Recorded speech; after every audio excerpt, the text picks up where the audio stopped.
Far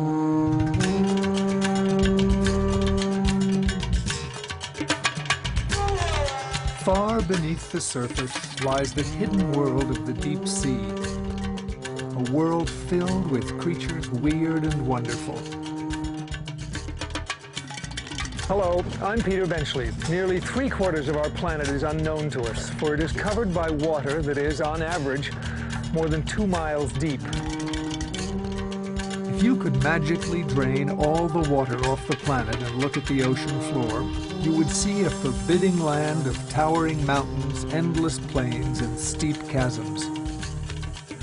In this program, we'll take you where few, if any, people have ever been, into the heart of the deep, the dark and sunless sea.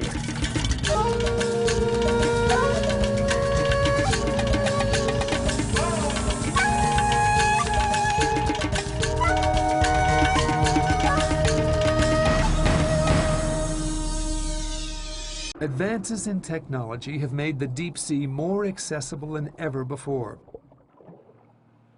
But for even your ordinary scuba diver, there is still a way to see the creatures of the deep firsthand. In the middle of the night, in the middle of the ocean.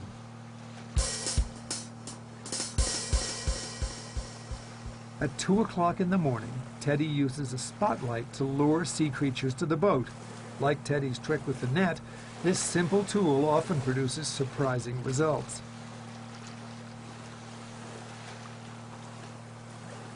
Tonight, Teddy's attracted something he's never seen before, a school of flying fish getting ready to spawn.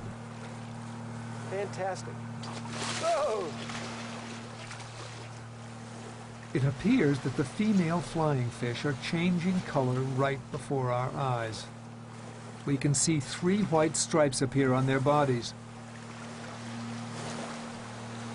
I think this is quite extraordinary. And it just goes to show that if you put yourself in new places at new times and new situations in the ocean, you can learn new things quite easily.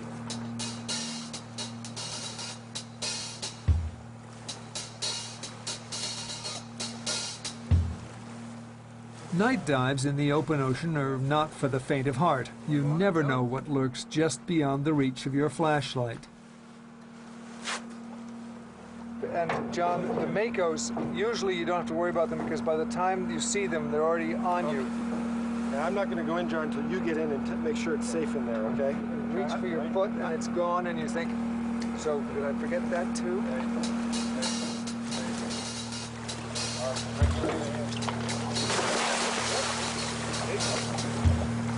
Adieu.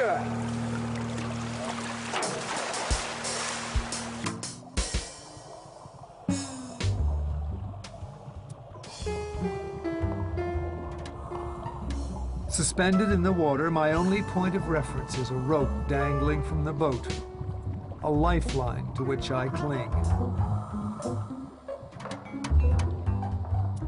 Below, I can see our lights being consumed by the utter blackness.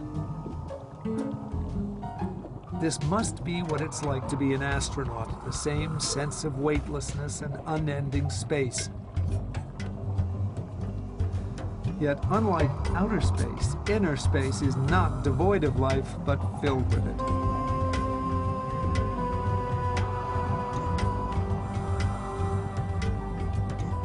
The flying fish are even more magical underwater than above.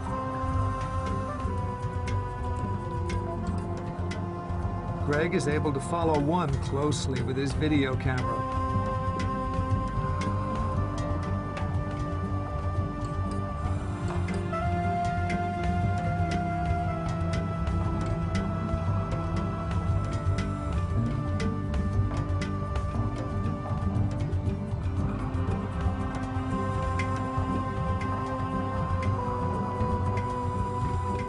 Suddenly, we are surrounded by tiny juvenile octopuses, no bigger than my thumb. In the water around us, we see literally hundreds of these octopuses,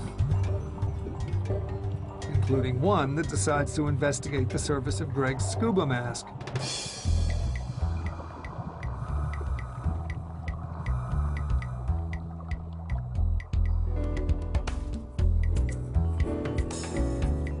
And to our great surprise, we spot a paper nautilus attached to a pelagic jellyfish.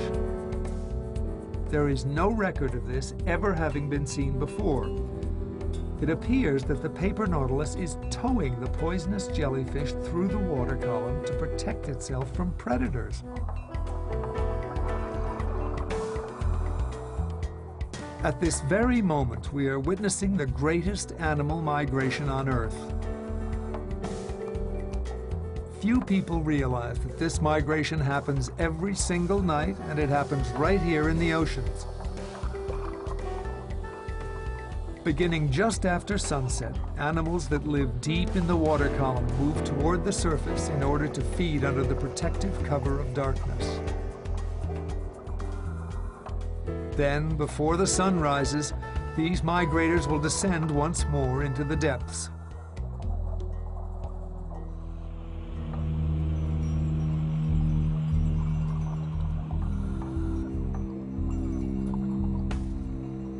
These dark waters are the last great wilderness left on planet Earth.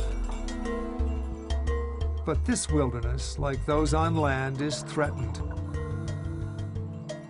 Overfishing, pollution, global warming, all are taking their toll. Our stewardship is needed to ensure a healthy future for the creatures of the deep.